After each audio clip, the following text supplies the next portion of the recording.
tayo kasi super tumaas yung ating peso or sabi natin yung kilo natin. Share ko lang din sa inyo yung sa natuklasan ko sa Instagram.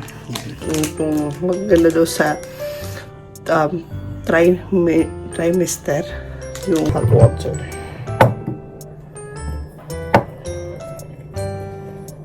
I-half lang natin. And then, yan. Tapos na natin analysis. Maganda lang dito sa Espanya, libre.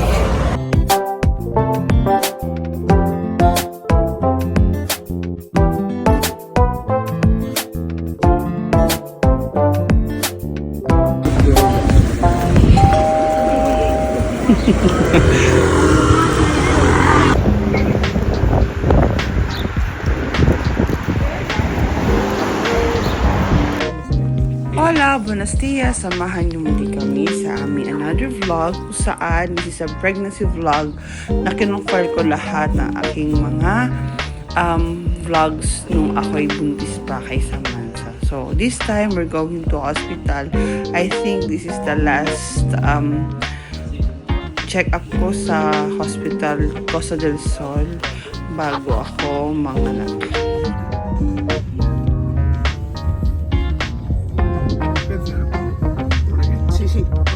Tenemos cita.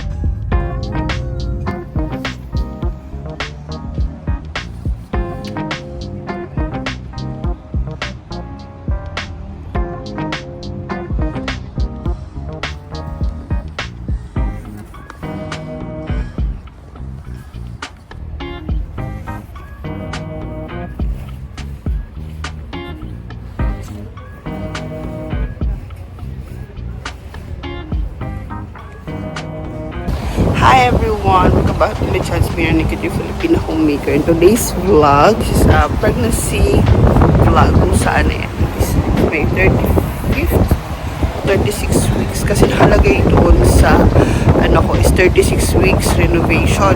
Or yung titingnan yung ano yung baby ko for OB.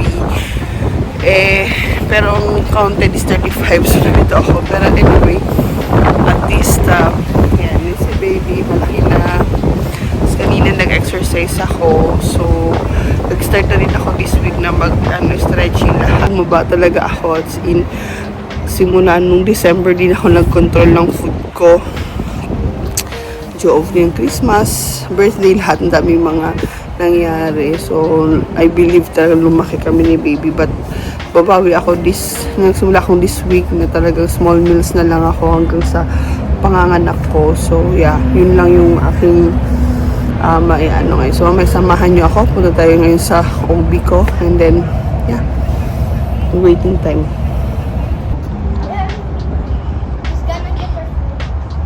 And si Emma, nagpaparke muna. Naparke muna namin siya dito habang nag-waiting kami.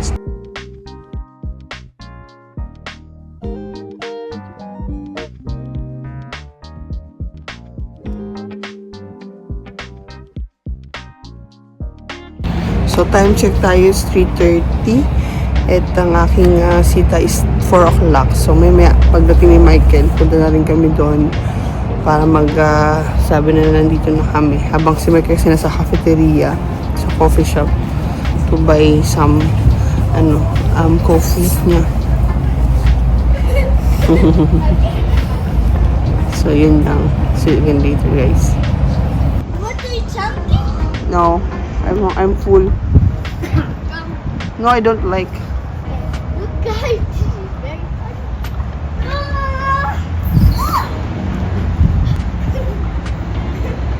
What happened? And is it broken? When I use it, it's so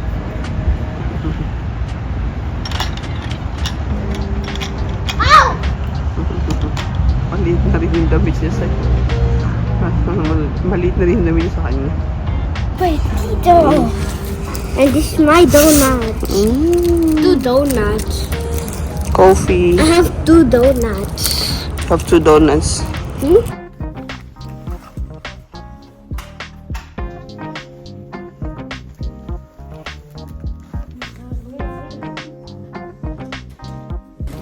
We're here waiting. We're in San Pedro. Tapos na yung aking check-up. Papahata ko sa inyo mamaya si baby. So, baby is fine. Ako lang, matumawa. Mataas ang timbak. Kaya kailangan magbawas. But then everything is good.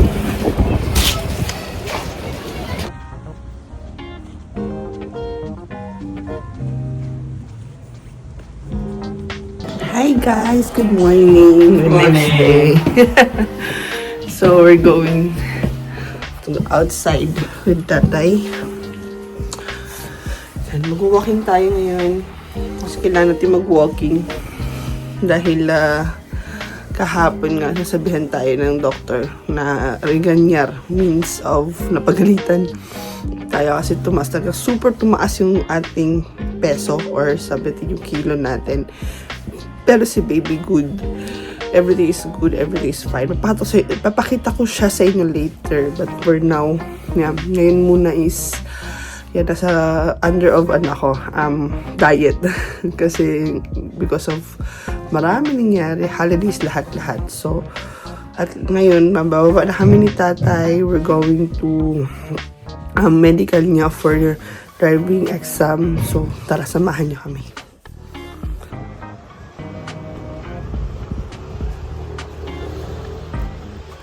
We're here at Kodaysa Clinic. And sa kung mga gustong certificado ng mediko para sa pag-examine ng conducer dito kung pumupunta. Napagod si nanay ko, di kakalakad. Malayo-layo dito sa bahay. Tapos sumipa pa itong maliit na to kanina. Kasi gawa nga ng hindi na ako masyado kumain, hindi na siya normal. Naghanap siya ng food. But anyway, at least kahit paano. First day. Ayan.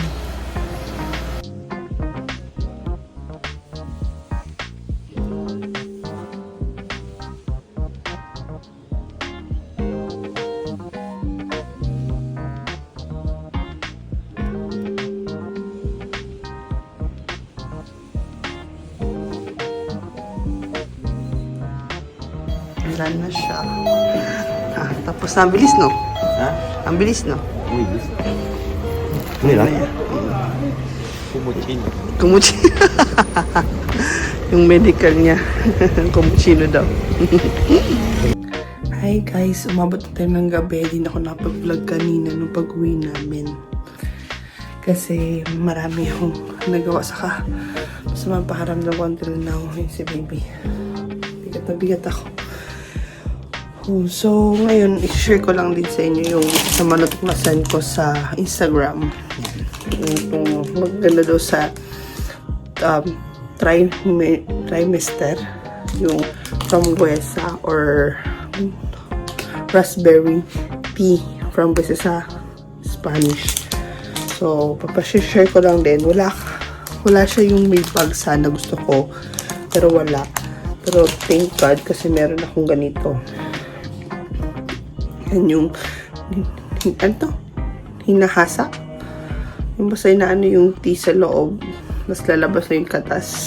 Kasama yung mainit na tubig. So, yun lang yung gagawin ko ngayon. Magra-raspberry kasi masakit. So, bigat-bigat niya. Hindi ko alam kung bakit. Ayun na, bigat-bigat. Oh, ang sobra. Tapos ngayon, almost di ako masyado kumain talaga ng carbs. Bale, parang kaya kanina, kumain lang ako ng itlog saka ng avocado. Tapos tanghali ko, kumain lang ako ng gulay. Tapos pika.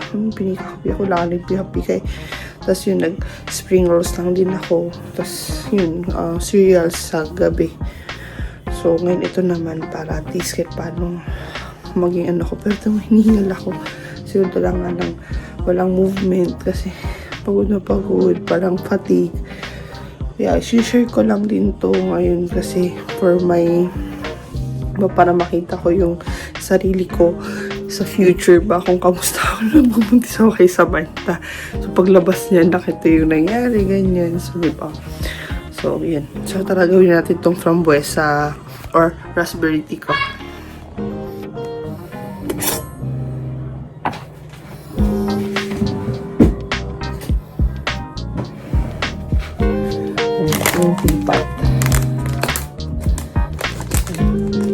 pala ito sa ano, itong raspberry tea sa isang herbal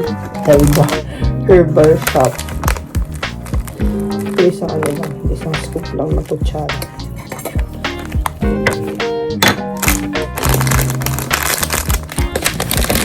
And then hot water.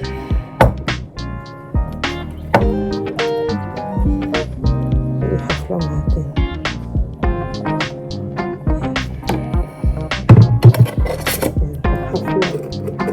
Masyado na siyang ay, kanila pala. Sabi yung babae, kailangan daw lagyan ko ng kanila. So, lagyan ko siyang kanila. So, meron din kanila powder dito.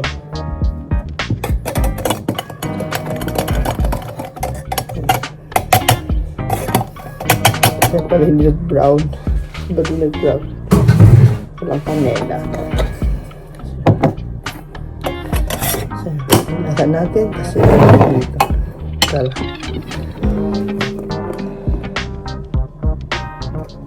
5 minutes. 5 minutes na siya.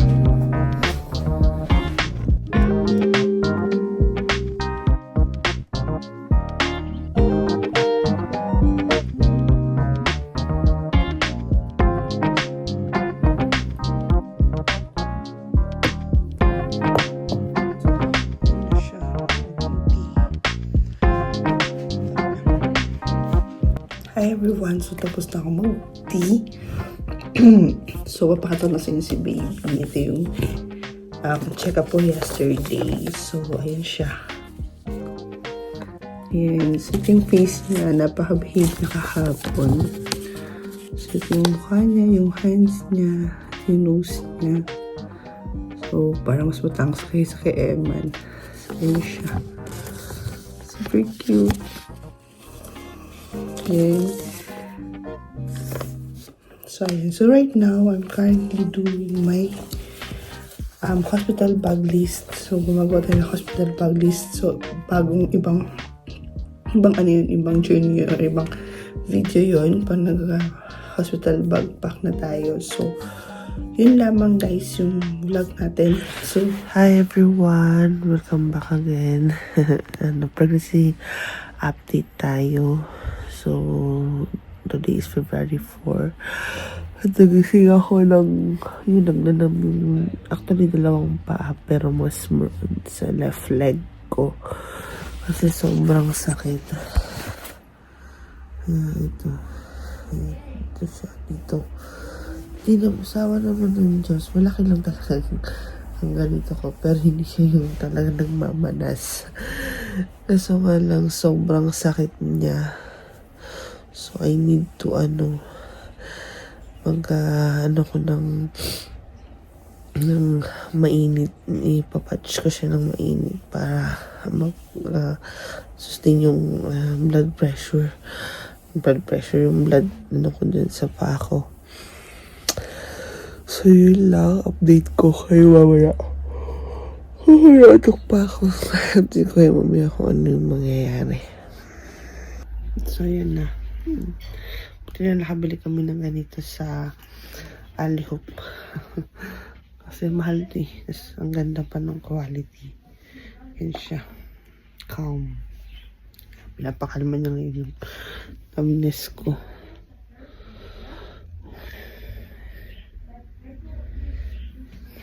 Dito sa ganito eh. Diyan sa may ganyan. Wait lang. And so we're going to clinic today. May analysis si Nanay Cutie. And I'm 37 weeks ngayon. So, kasama to sa ating pregnancy vlog. And so, magandang lakaran. So, 8 o'clock yung sita ko. Batira nyo dito pag 8 o'clock na umaga sa Spain. Diba? Samantala pag 8 o'clock sa atin, gabi na yung araw. Hingan yan. Yeah. Nahirapan din ako masyado pa kung maglakad. Pero, kailangan na maglakad-lakad. So, tara samahan niyo mamaya. Hi guys, tapos na. Mabilis lang naman dito eh.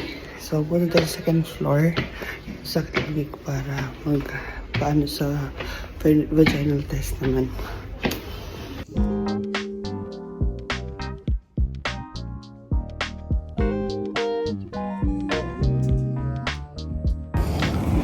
Ngayon, bababa naman tayo para sa ating last na puntahan. Ito na outfit na nanay nyo ngayon. Simple lang. Beige.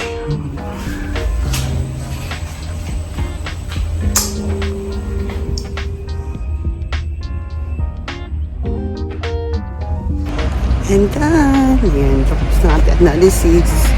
Maganda lang dito sa Espanya, libre. Sa mabilis yung pag-process. Hindi ka tulad sa atin. Kailangan bawat kembot ng pera. Pero dito talagang praise God, wala naman. Kaya na yung haring araw. Nabutan na tayo. So, hintay ko lang sila ay sa baba.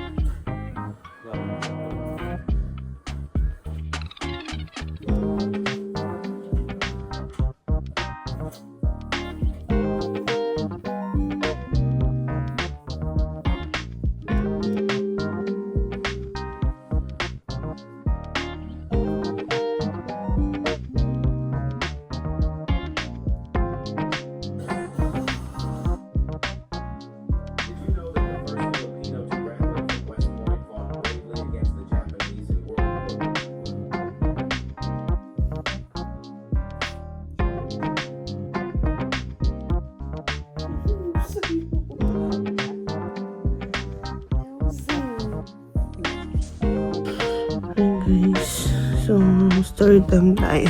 Today's Tuesday, kahapon umano ako ng clinic. And ngayon sobrang sobrang sakit na niya kagabi. Pero gusto ko siya i-vlog. Sobrang sakit talaga. Parang alam mo yung naramdaman ko yung last time kay Eman na pero nakaya na naman. Parang 3-4 beses lang ako nag-painful na lang, parang lalabas siya, pero hindi pa rin ako nagpatinag. And then ngayon, yan, heavy breakfast na ako. So, breakfast, lunch na yun, brunch na. So, hindi na ako kakain. Hindi na mga light-light na siguro magsusumo na lang ako. Gano'n na lang yung gagawin ko kasi nga hindi kaya. And si tatay pa nag-emergency sa work. So, ako lang talaga. So, ayokong lumabas-labas ngayon. Pero may baka lumabas ako. Naglakad-lakad. Aray ko. Hindi ako talaga. Talagang bed lang ako. At, sobrang sakit niya talaga. Hindi biro yung sakit. Muli. Napapahinga na si mama. Bago ulit na nagbigay kay baby Samantha. Ang dami niya. Tingin sa Ate Jaya.